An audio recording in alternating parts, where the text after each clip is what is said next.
Hi viewers, welcome to our channel. ప్రస్తుతం మనతో పాటు ఇమ్మంది రామారావు గారు సీనియర్ జర్నలిస్ట్ ఉన్నారు. వారితో ఒకసారి మాట్లాడదాం. సార్ నమస్కారం. నమస్తే అండి. సార్, వైసీపీ పార్టీ మనం చూసాం, ఘోర పరాభవం చూసాం. 11 సీట్లు మాత్రమే సంపాదించుకుంది ఎలక్షన్స్లో. అయితే ఇప్పుడు ఈ పార్టీని జగన్మోహన్ రెడ్డి గారు కాంగ్రెస్లో విలీనం చేయబోతున్నారు. షర్మిల గారే రాయబారం చేస్తున్నారు వీళ్ళ మధ్య, కాంగ్రెస్ పార్టీ పెద్దలకు అండ్ జగన్మోహన్ రెడ్డి గారికి అని చెప్పేసి వార్తలు రావడం చూస్తున్నాం. సార్, ఆ ఛాన్స్ ఉందంటారా, పాసిబిలిటీ ఉందంటారా కాంగ్రెస్ పార్టీలో విలీనం చేసేది, లేకుంటే ఫైట్ చేస్తారా? సంశయంగా తీసుకుంటారండి కాంగ్రెస్ పార్టీకి. అక్కడ శర్మిల గారు రాయబారం అవసరం లేదు. కాంగ్రెస్ పార్టీకి ఆంధ్రాలో ఒక మంచి అంతకుముందు పూర్వవైభవం ఎలాగ రాదు. మళ్ళీ ఆంధ్రాలో కాంగ్రెస్ పార్టీ బ్రతికి బట్టగట్టాలని ఆలోచన వాడికి. ఇప్పుడు ఓడిపోయినా సమర్థుడైన నాయకుడు దొరికాడు. ఏదో దౌర్జన్యంగానైనా సరే కొన్ని సీట్లు తెచ్చుకుంటాడు ఒకవేళ 5 years ఉంటే. అయితే ఈయనకి ఒక అడ్రస్ లేదు కదా. ఇప్పుడు ఆ అడ్రస్ కాంగ్రెస్ పార్టీ అవుద్ది. అర్థమైందా? షర్మిల జగన్మోహన్ రెడ్డి ఇద్దరు కలవడం మాత్రం ప్రజలు ఒప్పుకోరు. ఎందుకంటే మీరు జీవితంలో షర్మిలని జగన్మోహన్ రెడ్డి కానీ, జగన్మోహన్ రెడ్డిని షర్మిల కానీ అనని మాట లేదు. బూతులు ఎన్నున్నాయో అన్నీ మాట్లాడేశారు. తిట్లు ఎన్నున్నాయో అన్నీ చేసుకున్నారు. ఆస్తులు, కుటుంబంలో గొడవలు, సర్వీలను తలపట్టుకుని గోడకేసి కొట్టడాలు, ఆస్తిలో సగం ఎగ్గొట్టడాలు, ఎన్ని ఒకటి కాదు, లాస్ట్ క్యారెక్టర్ అసాసినేషన్ వరకు వెళ్ళిపోయింది. ఇప్పుడు ఏమున్నాయి? ఇప్పుడు వీళ్ళిద్దరు కలిశారంటే అందరూ నవ్వుకుంటారు కదా. ఈవిడేమో తగుదనమ్మా అంటూ మీరు ఎవరికైనా ఓటేయండి కానీ జగన్మోహన్ రెడ్డి గారికి ఓటేయొద్దని ఈవిడ చెప్పింది కదా. సునీత ఈవిడ చెప్పింది కదా. ఇంతవరకు నేను సునీతకి అండగా ఉంటానని చెప్పి ఈరోజు సునీతని ఒక్కదాన్ని వదిలేసింది కదా. ఇవన్నీ ప్రజల్లో ఉంటుంది, ఏంటి ఇలా చేస్తుందని. ఇప్పుడు తండ్రి లేని ఒక అంటే చెల్లికి నేనున్నానని చెప్పింది. ఆకాశం అంత ఎత్తుగా దిగిపోయింది. లేదు లేదు మేము గతం అంతా మర్చిపోయాము, నేను మా అన్నయ్య ఒకటంటే ప్రజల్లోంటి ఎలా ఉంటావు? నీ రాజకీయ సమాధిని నువ్వే ఏర్పాటు చేసుకున్నట్టు అవుతుంది కదా. అలాగే జగన్మోహన్ రెడ్డి అంటే ఆయన మంచి స్వార్థపరుడు. ఒకవేళ డెఫినెట్గా ఆయనకి ఆల్టర్నేటివ్ లేదు. ఇంకేం బలం ఉండాలి కదా. ఇప్పుడు పాత కాంగ్రెస్ పార్టీ వాళ్ళందరూ జగన్మోహన్ రెడ్డి పంచన చేస్తారు. మరి అందరినీ మెయింటైన్ చేయాలి కదా.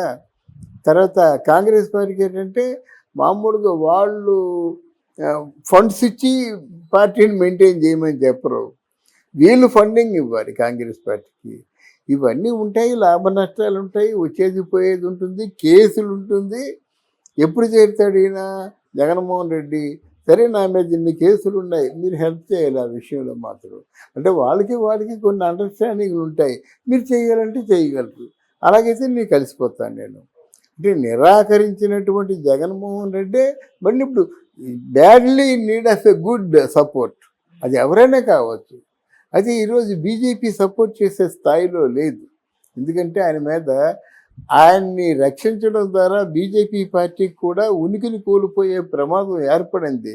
లేకపోతే మోదీ అలా నల్లేరు మీద నడగలాగా గెలిచేస్తారనుకున్న మోడీ ఈరోజు ఆ ట్రంప్ గారులాగా ఆయన మన తెలుగుదేశం పార్టీ, జనసేన పార్టీ, నితీష్ కుమారు ఉపయోగపడ్డారు కాబట్టి ఎడ్జ్ బ్రేక్ ఈవెన్ అయిందన్నమాట. ఎడ్జ్లో గెలిచాడన్నమాట.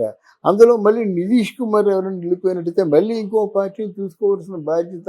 అంత ఎడ్జ్లో ఉన్నారన్నమాట. అందుకు ఎక్కడికి వెళ్ళరు, ఎవరిని సపోర్ట్ చేయరు. ఓ లాంగ్ స్టాండింగ్ అంటే పొలిటీషియన్స్ కోసం వాళ్ళు చూస్తున్నారు. ఏదో గాలి వేస్తే ఎగిరిపోయే పొలిటీషియన్స్ కాదు. Like Pawan Kalyan, like Chiranjeevi, like Rajinikanth. అంటే వాళ్ళు నిలబెట్టేస్తారు పార్టీని. అది ప్రజాబలం ఎప్పుడూ ఉంటుంది. ఎందుకంటే మీకు మామూలు రాజకీయ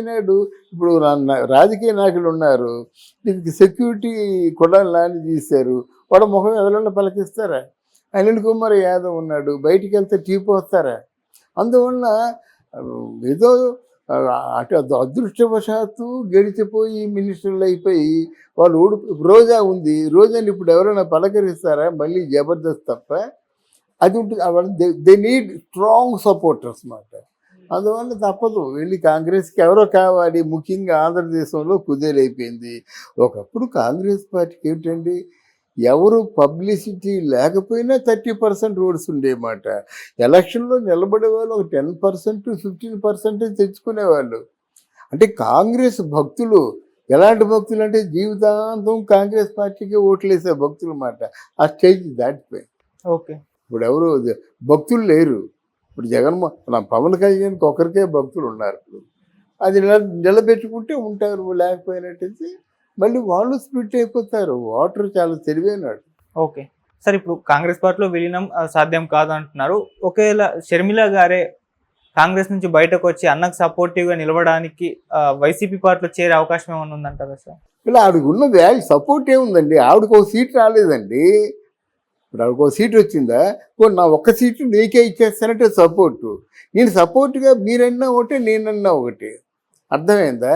నేను కాంగ్రెస్ పార్టీ చేర్చుకొని అంటున్నారని నేను చెప్పలేదు. కాంగ్రెస్ పార్టీ రెడీగా ఉంది. వాళ్ళకి మన ఆంధ్రలో ఆ పార్టీని కొనసాగించే వాళ్ళు కావాలి. బలమైన సపోర్టు వాళ్ళకి కావాలి. వీళ్ళు సమర్థుడు, ఆల్రెడీ ప్రజల్ని పరిపాలించాడు కొంతకాలం. పథకాలన్నీ అవన్నీ ఇవన్నీ వాళ్ళ తాలూకు యాక్చువల్గా వాళ్ళ తాలూకు చుట్టూ ఉన్నటువంటి క్వార్టరీ వల్ల పాడైపోయాడు. కానీ అహంకారం, ప్రజావేదిక కోతలు ఇవన్నీ ఉన్నాయి చూసారా? ఆయన చేసిన తప్పుల వల్ల ఆయన కొప్పుకూడిపోయాడు. ఇప్పుడు సజ్జల జంపు కదా, మాట్లాడితే సజ్జలను అడగండి, సజ్జలు చెప్తాడని చెప్పి సకల శాఖ మంత్రిగా ఆయన ఉన్నాడు. కాబట్టి ఈయన పాతాళానికి వెళ్ళిపోయాడు. ఇప్పుడు ఇది కావాలి, సపోర్ట్ కావాలి. కాబట్టి కాంగ్రెస్ పార్టీలో జగన్మోహన్ రెడ్డి కలవక తప్పదు. కానీ ఇప్పుడైతే ప్రెస్ మీట్లు పెట్టడం, మనం ఫైట్ చేద్దాము అది ఇది అని చెప్పేసి చెప్తున్నారు కదా సార్ చాలాసార్లు. మరి వైసీపీ పార్టీని మళ్ళీ బలోపేతం చేయడానికి కృషి చేసేటట్టుగా కనిపిస్తున్నారు. కానీ కాంగ్రెస్ పార్టీ వైపు అయితే ఇప్పటివరకు మొగ్గు చూపింది అయితే లేదు. అలా కాదండి. ఇప్పుడు ఇక్కడ ఆయనకు ఒక ప్రమాదం ఉందండి. వైసీపీ నుంచి 3 మాట్లాడుతున్నారండి. జనసేన పార్టీలో ఉన్నవాళ్ళు 10 మందిలో 3 పోతే ఇంకో 4 రావడానికి సిద్ధంగా ఉన్నారండి తెలుగుదేశంలోకి. అంటే ఏదో నామినేటెడ్ పోస్ట్ ఏదో అడుగుతారు.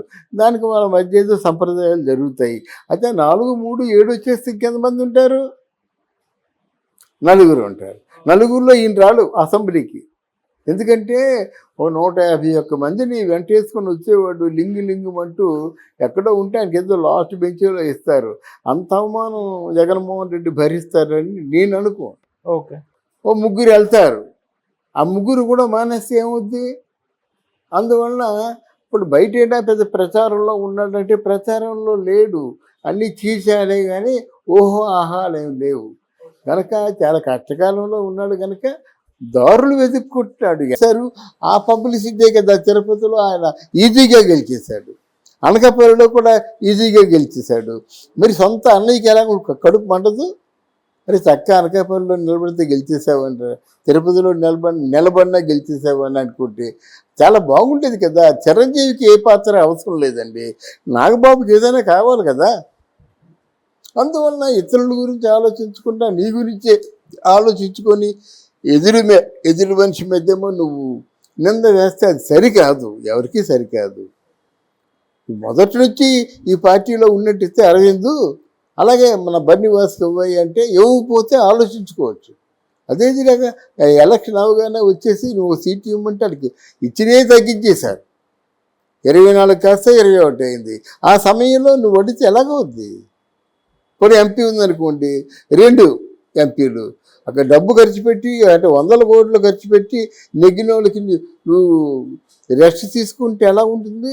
అంటే మాట్లాడే వాళ్ళు ఎవరైనా ప్రాక్టికల్గా ఆలోచించి మాట్లాడితే బాగుంటుంది. అలా కాకుండా నెపం వేయడం అంటే ఏముంది? అంటే మధ్యలో నలిగిపోతున్న వ్యక్తి ఎవరైనా ఉన్నారంటే చిరంజీవి. ఎందుకంటే తన చేతితో ఫ్యామిలీని డెవలప్ చేశాడు. ఇది మెగా కుటుంబం అనుకొని బెంగళూరు రిసార్ట్కి వెళ్ళినట్టయితే అక్కడ బావమరిది ఉండేవాడు, బావమరిది పెళ్ళాం అంటే చెల్లమ్మ ఆవిడ ఉండేది. తర్వాత సాయి ధర్మతేజు, వాళ్ళమ్మ వైష్ణవ తేజు, వీళ్ళందరూ మొత్తం కుటుంబం అంతా ఉండేవారు. Okay, thank you so much sir. Thank you Babu.